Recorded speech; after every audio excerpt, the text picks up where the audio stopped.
Sa gitna ng nagpapatuloy na impeachment trial ni Vice President Sara Duterte, marami ang nagtatanong kung naapektuhan na ba ng kaso ang kanyang popularidad sa publiko.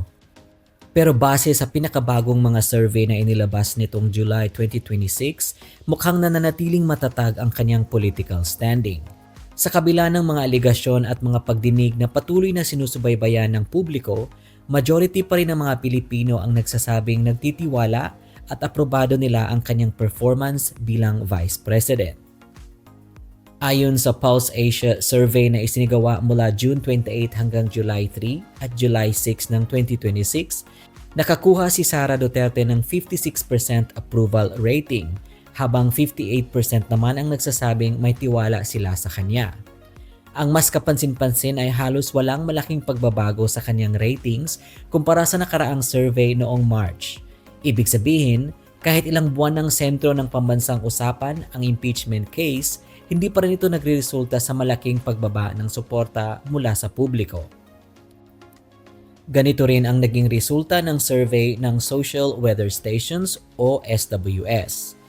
Sa survey na isinagawa noong June 20 hanggang 29, nagtala si Duterte ng 58% satisfaction rating at 57% trust rating. Samantala, 27% lamang ang nagsabing mababa ang kanilang tiwala sa kanya. Ayon sa survey, nananatiling halos pareho ang resulta kumpara sa mga naunang buwan, indikasyon na matibay pa rin ang kanyang support base sa buong bansa. Kung ikukumpara kay Pangulong Ferdinand Marcos Jr., makikita ang malaking pagkakaiba sa kasalukuyang public sentiment. Sa parehong Pulse Asia survey, tanging 29% lamang ang nag-aproba sa performance ng Pangulo, habang 28% naman ang nagsabing may tiwala sila sa kanya. Samantalang si Sara Duterte ay nananatiling nasa antas ng majority approval at trust ratings.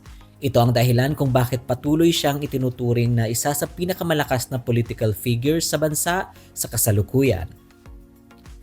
Mas naging malinaw ang kanyang political strength nang lumabas ang isang survey para sa posibleng 2028 presidential election.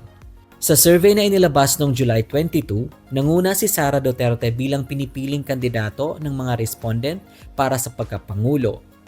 Nakakuha siya ng 49% support, malayo sa 26% ni dating Vice President Leni Robredo, at 14% naman kay Senator Raffy Tulfo. Kahit hindi pa nagsimula ang opisyal na kampanya at marami pang maaaring mangyari bago ang 2028, ay pinapakita ng survey na nananatili siyang frontrunner sa ngayon. Isa sa pinakamalaking dahilan ng kanyang matatag na ratings ay ang kanyang malakas na suporta sa Mindanao. Sa parehong presidential preference survey, umabot sa 87% ang suporta para kay Sara Duterte sa Mindanao na siya pa rin pinakamalakas niyang baluarte. Mataas din ang kanyang approval ratings sa Visayas, habang mas mixed naman ang resulta sa Metro Manila at ilang bahagi ng Luzon. Gayunpaman, hindi ibig sabihin nito na walang epekto ang impeachment trial. Kung ikukumpara sa kanyang napakataas na ratings noong mga unang taon ng kanyang termino, makikita pa rin ang pagbaba sa ilang survey trends. Ngunit sa kasalukuyan, hindi pa nakikita ang isang dramatic collapse sa kanyang public support. Sa halip, ang lumalabas na datos ay nananatili siyang popular sa malaking bahagi ng electorate kahit may mga kontrobersya at akusasyong kinakaharap. Mahalaga ring tandaan na marami sa mga survey na ito ay sinagawa habang nagsisimula pa lamang ang maagang yugto ng impeachment proceedings.